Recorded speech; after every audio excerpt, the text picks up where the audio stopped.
أعوذ بالله من الشيطان الرجيم. بسم الله الرحمن الرحيم.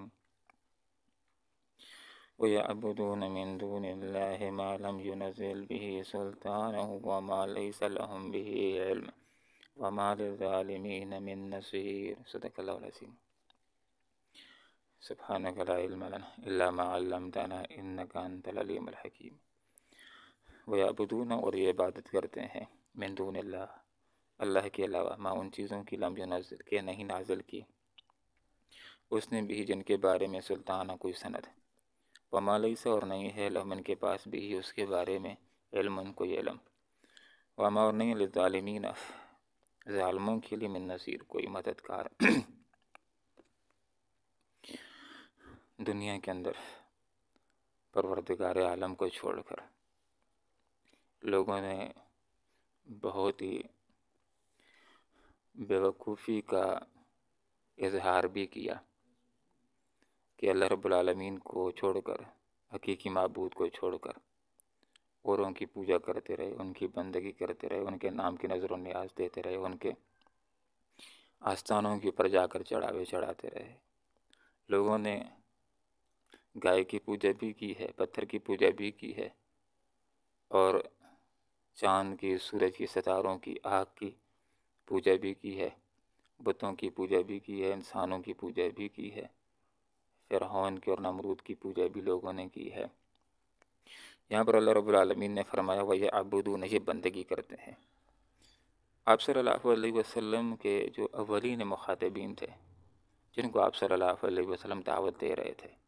وہ مشرک تھے۔ انہوں نے خانہ کعبہ کے اندر 360 بت رکھے ہوئے تھے جن کے نام کے اوپر نظریں دیا کرتے تھے، چڑھاوے چڑھایا کرتے تھے، ان کی بندگی کرتے تھے، لات کی، عزیٰ کی، منات کی۔ تو یہاں پر اللہ تعالیٰ نے فرمایا یہ بندگی کرتے ہیں من دون اللہ، اللہ کو چھوڑ کر میسوں کی لم ينزل کہ اس نے نازل نہیں کی بھی جن کے بارے میں سلطانہ کوئی سند، کوئی دلیل۔ یہ جو اللہ کو چھوڑ کر کسی اور کی عبادت کرتے ہیں ان کے پاس کوئی دلیل نہیں ہے، نہ عقلی دلیل ہے نہ نقلی دلیل ہے، کوئی نقلی دلیل بھی نہیں ہے۔ نقلی دلیل سے مراد یہ کہ جس کو کسی کتاب سے نقل کر کے پیش کر سکیں، یعنی کوئی بھی اللہ رب العالمین کی آیت ایسی نہیں ہے،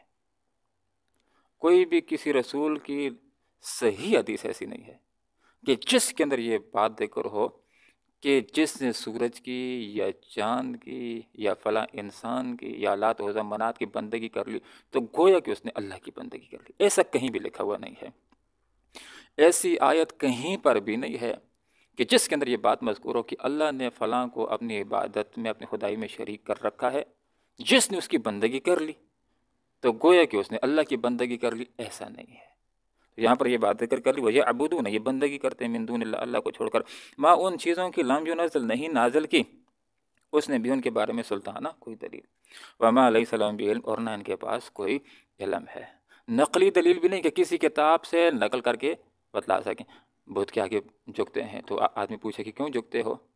کہاں لکھا ہوا ہے کہ ان کے آگے جھکنا درست ہے، کوئی دلیل پیش نہیں کر سکتے، نقلی دلیل بھی پیش نہیں کر سکتے اور عقلی بھی کہ چلیں کوئی عقل کے پیمانوں کے اوپر کوئی بات اترتی ہو پورا اس کو بیان کر دو، تو ان کے پاس کوئی عقلی دلیل بھی نہیں سوائے ایک چیز کے، بتوں کی عبادت کے اوپر صرف ان کے پاس ایک دلیل ہوتی ہے اس کو پیش کر دیتے ہیں، اور وہ دلیل یہ ہوتی ہے کہ ان کی پوجا ہم اس لیے کرتے ہیں کہ ہمارے باپ دادا ایسا کیا کرتے تھے، ہمارے باپ دادا کیا کرتے تھے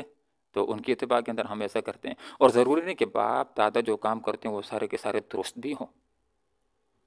کچھ درست بھی ہو سکتے ہیں، کچھ غلط بھی ہو سکتے ہیں، اور یہ کام ان کا غلط ہے کہ اللہ کو چھوڑ کر کے بتوں کے آگے وہ جھکتے ہیں، تو یہ غلط ہے۔ تو اللہ کے علاوہ کسی اور کی بندگی کرنا یہ ناحق ہے، اس کے پیچھے کوئی دلیل نہیں سوائے تخمین کے، ظن کے، گمان کے، خواہش کے پیچھے چلنے کے، اور کوئی بس ان کو اچھا لگتا ہے اس کے آگے جھکنا، ایسا کرتے ہیں، اور کوئی ان کے پاس دلیل نہیں۔ وما لیس نہیں لہم ان کے پاس بھی اس کے بارے میں علم کوئی علم نہیں، وما للظالمین نہیں ہوگا ظالموں کے لیے من نصیر مددگار۔ یہاں پر اللہ تعالیٰ نے مشرکین کو ظالم قرار دیا ہے، لا تشرک باللہ، اے میرے بچے، یا بنی لا تشرک باللہ، اے میرے بچے۔ لقمان حکیم رحمہ اللہ نے اپنے بچوں کو نصیحتیں کی تھیں کہ اے میرے بچے اللہ کے ساتھ کسی کو شریک نہ کرو، ان الشرک لظلم عظیم، بے شک یہ جو شرک ہے یہ بہت بڑا ظلم ہے۔ ظلم کا مطلب یہ ہوتا ہے کہ جس کا جو حق ہے اس کو وہ نہ دیا جائے، یہ ظلم ہوتا ہے، نا انصافی ہوتی ہے۔ اللہ کا حق ہے اس کی بندگی کی جائے، تو جب اللہ کو چھوڑ کر بت کے آگے جھکتے ہیں تو اللہ کا حق بت کو دیتے ہیں، تو یہ نا انصافی ہے۔ حق بنتا ہے اللہ کا کہ اس کی عبادت کی جائے، اور اللہ کی بندگی کے حق کو یہ انسانوں کو دیتے ہیں، تو یہ انصافی نہیں ہے، یہ نا انصافی نہیں ہے، یہ ظلم نہیں ہے، یہ تو سب سے بڑا ظلم ہے کہ اللہ کا حق بنتا ہے اس کی عبادت کی جائے اور اللہ کے حق کو کسی اور کو دینا شروع کر دیتے ہیں، تو یہ سب سے بڑا ظلم ہے۔ اس لیے شرک کو ظلم قرار دیا، وما اور نہیں ہے للظالمین، ان ظالموں کے لیے نہیں ہوگا، ان مشرکوں کے لیے نہیں ہوگا من نصیر، کوئی مددگار۔ اس لیے اللہ رب العالمین کا یہ فیصلہ ہے کہ محشر کے میدان کے اندر آیات کا یہ مفہوم ہے کہ کسی اور گناہ گار کو اللہ تعالیٰ معاف کرنا چاہے تو معاف فرما دے گا، لیکن جو مشرک ہوگا اللہ کا اعلان ہے اس کو میں معاف نہیں کروں گا۔ یہ شراکت یہ اللہ کو بالکل بھی قبول نہیں ہے۔ ہاں، جو مشرک ہے، جو کافر ہے، جو جس قدر کبیرہ کس قدر سخت گناہ کے اندر اختہ کیوں نہیں ہے، موت سے پہلے چانس ہوتا ہے، کفر سے بھی، شرک سے بھی، جو بھی چیز ہے اس کی دنیا میں تلافی ہو سکتی ہے، لیکن مشرک تھا، شرک کے اوپر مر گیا ہے، اب کوئی معافی نہیں، موت سے پہلے چانس ہے، لیکن جب مر گیا ہے، شرک کے اوپر مر گیا ہے، تو محشر کے میدان میں اللہ تعالیٰ کا یہ اعلان ہے کہ مشرک کی بالکل بھی معافی نہیں ہوگی۔ ہاں، کوئی مسلمان ہے، توحید پرست ہے، شرک سے بچنے والا ہے، اس کے ذمہ کچھ گناہ ہے، اللہ تعالیٰ معاف کرنا چاہے تو معاف کر دے گا،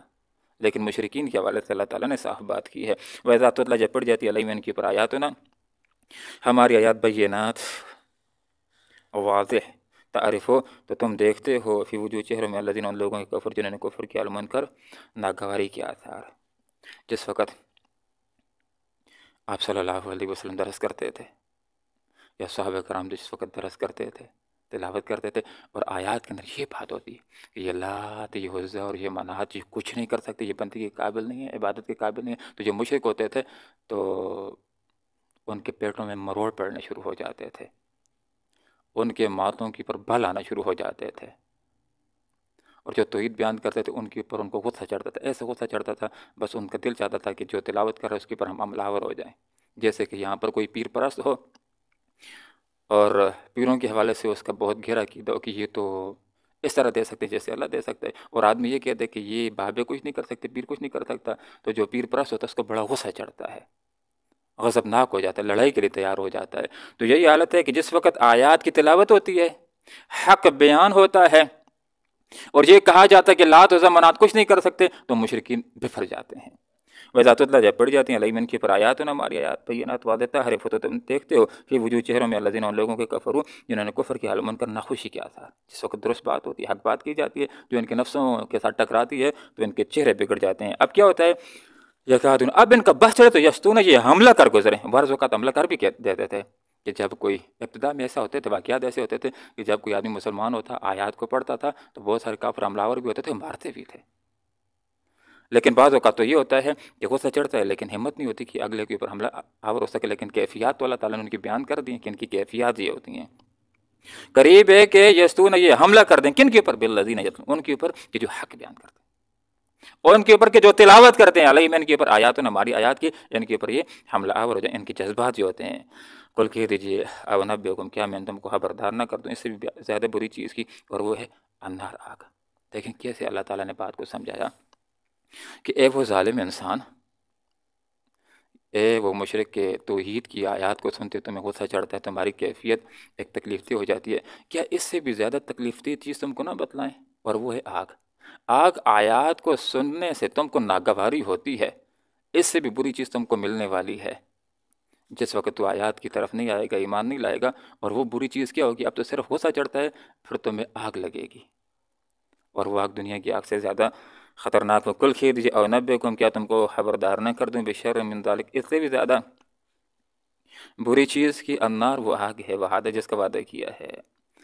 اللہ تعالیٰ نے ان لوگوں سے جنہوں نے کفر کیا، اور اللہ تعالیٰ وہ ذات لا یخلف المیعاد، جو اپنے وعدے کی خلاف ورزی نہیں کرتا۔ اللہ تعالیٰ کا یہ وعدہ ہے کہ جو اہل حق ہوں گے، نیک ہوں گے، اور مسلمان ہوں گے، مخلص ہوں گے، اللہ کا وعدہ ہے اللہ ان کو جنت دے گا،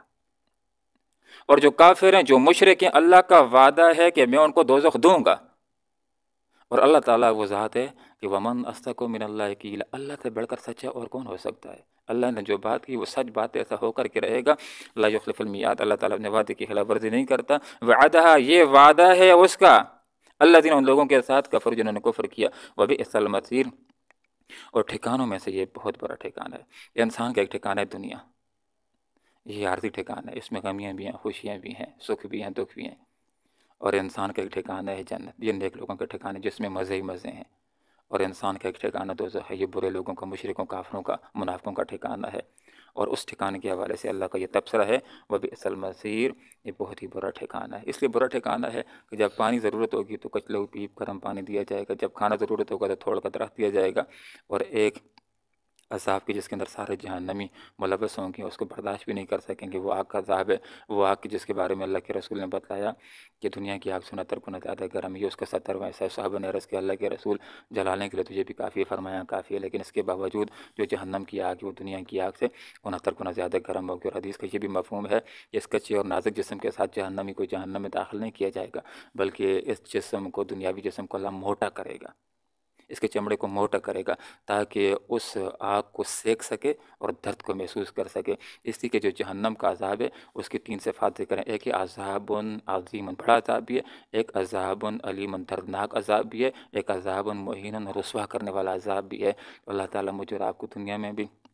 اور آخرت میں بھی رسوائی کے عذاب سے بچائے. آمین. وآخر دعوانا ان الحمد للہ رب العالمین. وَيَعْبُدُونَ، اور یہ بندگی کرتے ہیں من دون اللہ، اللہ کو چھوڑ کر، ما ان چیزوں کی، لام جو نازل کی اس نے نازل نہیں کی، بھی جن چیزوں کے بارے میں سلطانہ کوئی سند، وما، اور نہیں ہے، لیسا نہیں ہے، لہم ان کے پاس، بھی اس کے بارے میں علم کوئی علم، وما، اور نہیں ہوگا للظالمین ظالموں کے لیے من نصیر کوئی مددگار. وإذا، اور جب تتلى پڑھ جاتی ہیں علیہم ان کی پر آیاتنا ہماری آیات بینات واضح، تعرف تو تم دیکھتے ہو فی وجوہ چہروں میں الذین ان لوگوں کے کفر جنہوں نے کفر کیا، المنکر ناخوشی کے آثار، یکادون قریب ہے، یستون یہ ٹوٹ پڑے، بالذین ان لوگوں پر، یتلون جو تلاوت کرتے ہیں علیہم ان کے پر آیات ہماری آیات بینات. قل کہہ دیجیے افونبئکم، کیا میں تم کو خبردار نہ کر دوں، بشرن، اس سے بھی بری چیز کی، من ذالکم، اس سے بھی، النار، وہ آگ ہے، وعدہ، جس کا وعدہ کیا اللہ، اللہ تعالیٰ نے، الذین ان لوگوں کے ساتھ کفر جنہوں نے کفر کیا، اور بہت ہی برا ہے المصیر، یہ دوزخ ٹھکانہ. اللہم ربنا آتنا فی الدنیا حسنہ وفی الآخرۃ حسنہ وقنا عذاب النار برحمتک یا ارحم الراحمین.